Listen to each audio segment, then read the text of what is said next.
Okay, so this is gonna be kind of like a two-part video. But this will be the first part, and then I'll do a follow-up what happens after this video. Whenever something good and juicy happens. I actually was supposed to have a video come out before this. Not related to this in any way, but I went truck shopping for the first time, diesel truck shopping for the first time. My last video, I said that I'm selling the Raptor and buying 2 trucks and a delivery van. And yeah, I was driving, talking most of the time after showing you all the trucks and everything like that. And my phone connected to the truck, which was on Bluetooth. And so the whole video was me talking and you couldn't hear anything because it hooked up to the truck. So that was a waste of 20 minutes and plus driving to the dealerships and all that. But I'll go back again, after this and show you guys what I'm working on. Anyway, so I got scammed out of almost $4,000 by a guy on Facebook. He approached me wanting to buy 2 sets of tires. He said he worked at a car dealership and he was buying 2 sets for some recent auction vehicles. I said, okay, sounds good. We talked back and forth and I emailed him the invoice, and after he paid, I had the delivery set up. He was being a little picky about delivery. I don't know. Well, I kind of know why. He was being a little weird about delivery. I was going to take them myself, but that was when I had my Raptor getting, it was fully taken apart for a lift, wheels, tires, paint match. So I had delivery set up. It gets delivered to another couple. I thought that was weird. He told me that after, or whenever they were out for delivery, that it was to someone else. And that's when I started to get a little sketched out, but I wasn't freaking out yet. So the tires get delivered to a woman who I thought was his wife. That's what he said at the time. Turns out that was not the case. So I saw the tires that he bought for me on Facebook Marketplace, because this place I'm in Georgia and they're in South Carolina. So their marketplace pops up on my news feed, on my feed sometimes. And I saw the same size and tires on Marketplace for a good price. I clicked the name, and it's the name that he just told me that they were being delivered to. I start freaking out. I'm like, oh my God, they are going to do a chargeback, sell these tires cash so there's no paper trail, and then I'm screwed. That's exactly what happened. So I go on her Facebook, and they're doing this to a lot of people, not just me. So she has multiple tire listings for a good price, a couple $100 cheaper than what they should be. Quick cash sale, delete the post. So I messaged the guy back and I said, if you're smart, you'll reverse that charge back within 5 minutes. And he starts playing dumb, acting like he doesn't know what I'm talking about. So I'm like, okay, I'm going to get police involved. And, because like I said, they're like an hour and a half away from me. He acts like he doesn't know what I'm talking about. So I get police involved and I make a report in South Carolina. I'm still seeing her post new tires, so she's doing this they're doing this to more people. I have their address, right? I have their names. I have phone numbers. So anyway, I do the police report in South Carolina, and I have them go talk to her. It's her and her husband, and they have a kid as well. I just can't freaking post it or show it because then I'll get in trouble. How does that make sense? Anyway, this was like October. So I do the police report and I don't get anything back. My case gets sent to a very high up person at the investigations office. So I'm thinking, okay, cool, it's going to be handled. I don't hear back from her for like 3 weeks. And I'm like, so I call it back again and I was like, look, I want someone that's actually going to work the case. Like, can you help me out here? She then calls me back after I couldn't get a hold of her. Many voicemails. So I'm trying not to talk too much. This is going to be like kind of a long, maybe like 15-minute video. But I'm going to give you guys all the details, what's going on. This is my life of a small business owner. Police report finally gets filed. I give her all the payment information, all the messages back and forth between me and the guy, all the Facebook screenshots, blah, blah. So they go to the house. I told them to bring a Spanish-speaking officer because she's Mexican. And all her Facebook posts or most of them are in English. And I said, if you go to this house, just you, she's going to play dumb like she doesn't speak English. So I was like, bring a Spanish-speaking officer. I don't have time for these games. So I can't remember if she told me if she did or not, did try and play that card. Anyway, she took a Spanish-speaking officer, and she said that the lady said she had no idea what was going on. I had pictures of the shed that they were keeping these tires in, and they had to get a warrant to search the shed. I'm like, really?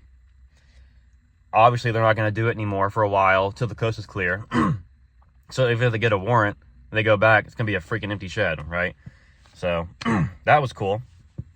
So I'm like, okay, well, whenever you go back, even though there's nothing going to be there, follow up with me. Really bad at following up with me. The officer calls me a couple weeks later and says, oh no, I texted her because I wasn't getting any follow-ups. And I said, I'm just going to go handle this myself.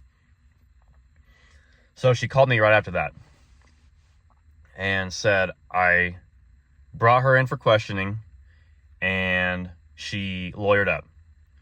Sounds pretty freaking suspicious, don't you think? So she says, have you gone to the house yet? And I said, not yet. I'm going, I think it was like to either the next day or the day after that. And she was like, yeah, well, you're probably going to get arrested if you do that, so I wouldn't do that. And I said, why? And she said, people don't like it when you trespass on their property. I said, yeah, I don't like it when I get $4,000 stolen from me. So at this point, obviously, I'm pissed because they're not going to do anything, right? Like, oh, I'm sorry, I'm supposed to just get scammed and let it happen, I guess. So she starts getting attitude with me. And she's like, well, you have to file a police report locally because you're out of state. I told her this originally. So she's like, this is just a big old waste of my time. And I was like, great. So she said that if I do this, I'm at the police station right now. She said, if I do this, I have her contact information. I can just give it to the officer here and they'll work together, give her all the information, whatever. So that is the latest update. The guy has since not blocked me, but the girl blocked me so I couldn't see any more tire posts. But he went off on, not went off on me, but was just sending me random stupid videos. And then, actually, ironically enough, texted me yesterday, or messaged me yesterday and said, hello. I didn't reply. So, after he's playing dumb, and then sent me random videos that had nothing to do with me, I didn't reply to any of those either.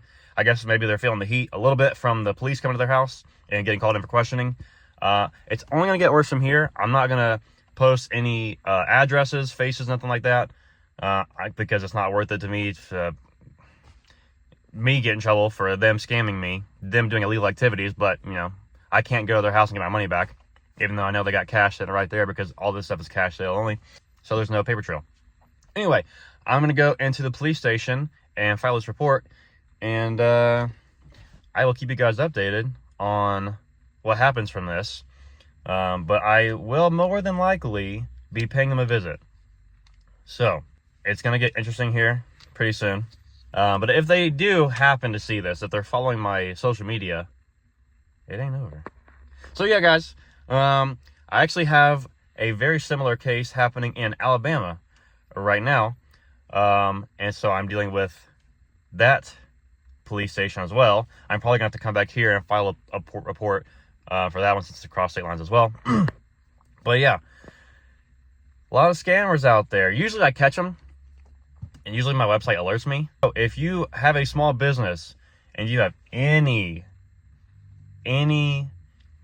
inkling or any feeling, any bad feeling that you're gonna get scammed or that they could do a chargeback, it is not worth the sale to be. I've had so much of my time wasted with this one case alone that if I get any red flags, I don't care. I don't need the money that bad. This is such a waste of my time. So, and now I'm out $4,000, right? So obviously it wasn't worth it. Hopefully, a follow-up video will be coming in a couple weeks. Unrelated to this, I will be going back to look at more trucks. So back to the regular truck content. And then the company that I'm announcing will be in less than a month. So good things coming. Hope you guys have a good rest of your day. Hope your day's going better than mine. This has been going on for 3 months now. So do not try and make a sale if you get any red flags. I didn't get any at first, but boy, as soon as that sale was made and the delivery was happening, they popped up everywhere, and they got me. But not for long. Have a good rest of your day. I'm gonna go handle this, and yeah, we'll see what happens. All right, just got back in the truck from the meeting with the local police department. A lot nicer than South Carolina, I will say that. But my shop is right outside of city limits, so I actually have to deal with the county. But they're pretty helpful. I have all the proof I need. I have proof that they're doing this to other people. And it's a felony charge. Anything over $1,500 is a felony. And they got me for more than double that. So this is going to be very fun to do. And looking forward to giving you guys an update now. Because they're not getting away with it. So if you think you're scamming people, some people might just take the L, but not going to be me. So I got one more to deal with in Alabama, but I'm worried about this one first. The other one was like $1,000, so obviously not as big of a hit, but I will be doing a follow-up with doing that as well. But yeah, just wanted to give you guys a quick update. Scammers are lowlifes, and yeah, felony charges. Was it worth it? We'll see whenever you go to jail. So a quick tip to scammers is to get a real job. Freaking losers.